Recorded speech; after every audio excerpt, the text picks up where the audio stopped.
Kami dari kelompok Abonpon. Perkenalkan, nama saya Selin Widi Rumanti. Nama saya Raffi Firman Dwi Rahma. Nama saya Daswa Bintang. Nama saya Safira Anjeli.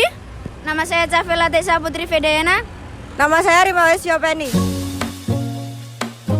Halo teman-teman, sekarang kita ada di Burjo Rizky dan kali ini kita akan mewawancarai owner dari rumah makan ini.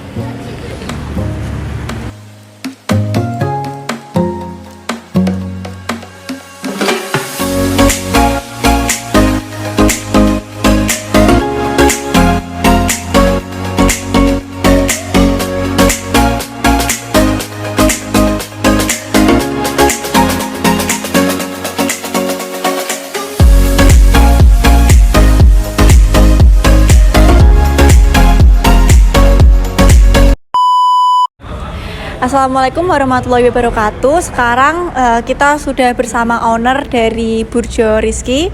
Sebelumnya bisa perkenalan diri dulu, Mas? Ya, nama saya Muhammad Antiful Habib. Saya owner lah istilahnya, atau yang lola Burjo Rizky. Oke. Untuk Burjo ini sendiri ada di sini atau ada beberapa cabang, Mas? Ada beberapa cabang, ada 5 sebenarnya. Tapi yang satu sudah istilahnya vakum dulu. Jadi karena belum nemu tempat yang cocok. Oke. Kalau boleh tahu nih, Mas, pertama awal-awal mau buka ini tuh kenapa? Maksudnya idenya dari mana atau gitu? Nah, kalau ide itu dari keresahan. Jadi dulu di Ngalian waktu masih IAIN ya, kalau dulu kuliahnya masih di IAIN, itu tempat nongkrong sangat sedikit. Nah, tempat nongkrong sangat sedikit, tapi kebutuhan untuk berkumpul itu istilahnya juga sangat banyak. Dulu nggak serame seperti ini, ada kafe dan dulu tempat angkringan tuh udah kayak mewah istilahnya. Nah, terus berjalannya waktu, setelah lulus ada temen yang kepikiran buka kayak rumah makan tapi juga bisa buat nongkrong. Itu idenya dari pas di Tembalang. Jadi kan di Undip itu banyak di salah Undip atau Tembalang lah istilahnya, banyak sekali tempat nongkrong istilahnya seperti itu. Nah, salah satunya itu Burjo seperti itu. Itu buka sendiri, Mas, atau sama teman-teman atau gimana? Kalau buka kita 3 orang, awal 3 orang. 3 orang itu beda-beda latar belakang.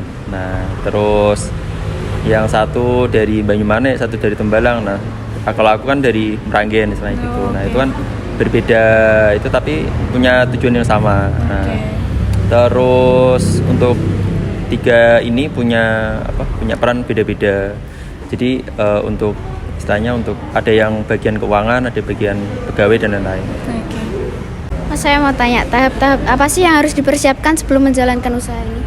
Kalau usaha yang paling penting itu kemauan ya. Terus nanti dengan berjalannya waktu akan ada jalan, istilahnya jalan. Jadi langkah pertama itu pasti modal. Terus setelah modal saya itu ada idenya apa, terus setelah itu baru nanti merambah ini, setelah itu marketnya siapa, tempatnya di mana, seperti itu. Terus selain itu juga nanti dengan berjalannya waktu pas buka nanti akan terkumpul relasi. Jadi nanti akan ada orang-orang yang istilahnya punya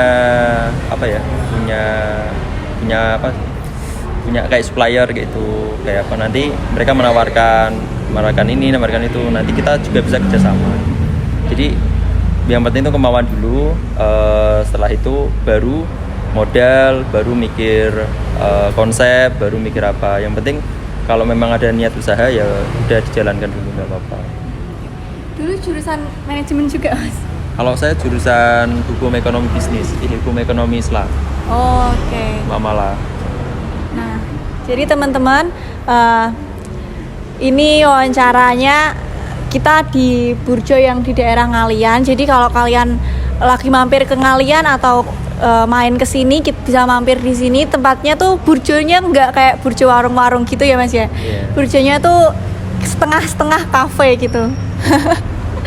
Jadi bisa enak buat nongkrong, tempatnya juga adem walaupun nggak AC tapi adem gitu. Jadi ada yang outdoor, ada yang indoor. Sekian ya Mas, terima kasih waktunya karena boleh mewawancarai dan belajar. Nanti sekiranya kita mau bertanya-tanya lagi boleh? Ya. Kalau ada nggak sih Mas kayak pesan-pesan gitu buat temen-temen yang mau merintis atau apa gitu? Ya sebenarnya kalau pengen mengembangkan diri, pasti selain bekerja, salah satu yang paling penting bisa usaha. Jadi usaha nanti itu perkembangan diri kita pasti lebih baik lagi. Dalam artian kita harus bisa ini, bisa itu, bisa keuangan, bisa harus ngatur istilahnya kayak jadi HRD, human resource, kemudian harus bisa ngatur konsep ruangan kayak gini kan. Kalau dia nggak bisa pasti kacau istilahnya, kurang bagus lah. Terus bisa ngatur pendapatan, pemasukan, harus bisa ngatur juga apalagi yang akan dibutuhkan. Nah itu sebenarnya dari jurusan kuliah apapun bisa. Itu nanti kuliah itu kan cuma menunjang ketika kalian nanti lulus. Jadi kuliah itu kan nanti belajarnya apa, nanti pas lulus apa. Tapi kebanyakan malah tidak sesuai dengan jurusan.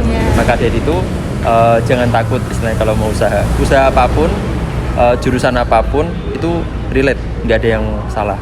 Nah cuma nanti mungkin lebih penting itu nanti circle kalian, koneksi kalian. Jadi kalau kalian pas kuliah punya circle teman-teman yang juga mikirnya usaha, teman-teman yang juga istilahnya punya ide yang kreatif, punya dosen-dosen yang istilahnya bisa bimbing usaha atau apa. Nah itu mungkin bisa ditempel istilahnya. Nanti akan terbentuk mindset kalian akan masuk alam bawah sadar. Setelah itu kalian akan akan melakukan tindakan hal-hal yang seperti tadi ciri-ciri seorang pengusaha kan gitu.